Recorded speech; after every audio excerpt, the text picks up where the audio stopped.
SI.com has released their top 100 NBA players for next season, and Ben Golliver, Rob Mahoney, we had to separate them on Skype because I imagine there were some heated debates going on when you were trying to place certain players and where they would go on the list. Ben, who did you guys have the biggest argument about? One of the toughest guys to really come to a consensus on was Kenneth Faried, because I think this summer's been a nice breakout for him with Team USA.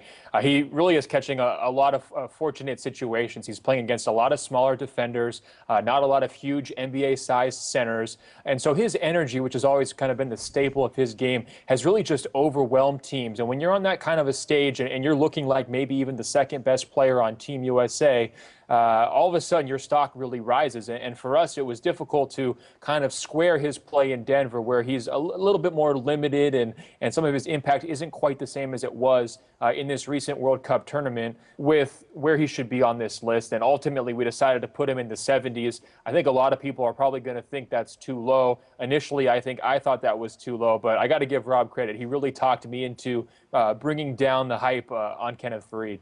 Rob, were you also leading the charge on Lance Stephenson? He comes in at number 73.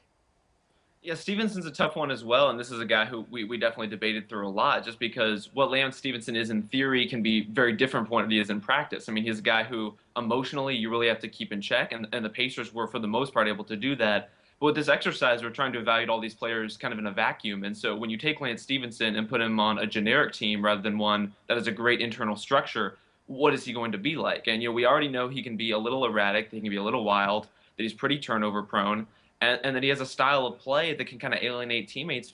Roy Hibbert kind of called out his teammates last year for being selfish with kind of a subtle finger pointed at Lance Stephenson. And so there are all these little downsides to his game for a player who otherwise is such a fine two-way player, a really good defender, an outstanding rebounder for his position. He's definitely a tough guy to gauge, but I don't find myself trusting him just yet, which is why he's ranked so low in our top 100. I'm glad you guys aren't going on just salaries, because if you were, Josh Smith would be much higher on the list than he is. Ben, how did you guys come to the conclusion about Smith? Well, it took about 3 days, but Rob finally convinced me that he should actually be one of the top 100 players. My initial take was, forget about that guy. He had a nightmare season.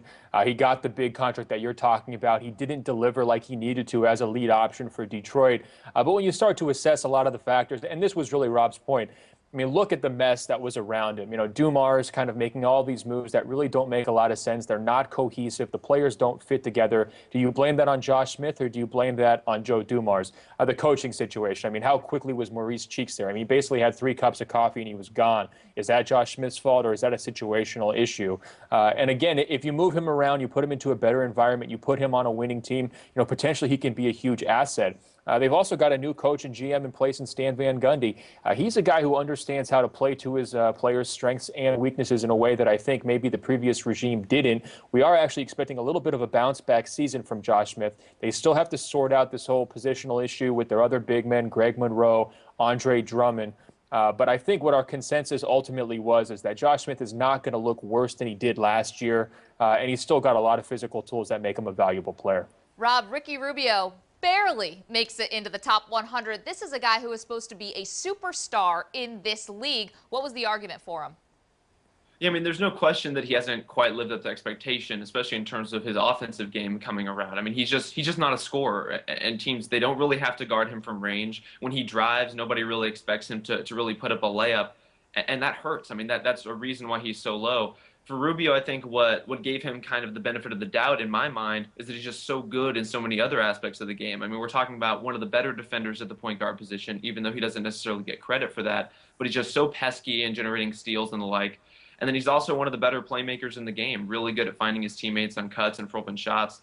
So, you're really just weighing kind of his specific strengths as a player against this kind of general drag that he has on his teammates just by not being able to shoot. He's a tough guy to place and a tough guy to fit, but I think this is a good spot for him. Well, it looks like at least you guys have made up. It seems like the arguments are not personal. We appreciate you putting in this hard work and coming up with SI.com's list of the top 100 NBA players for next season. Thanks for the time.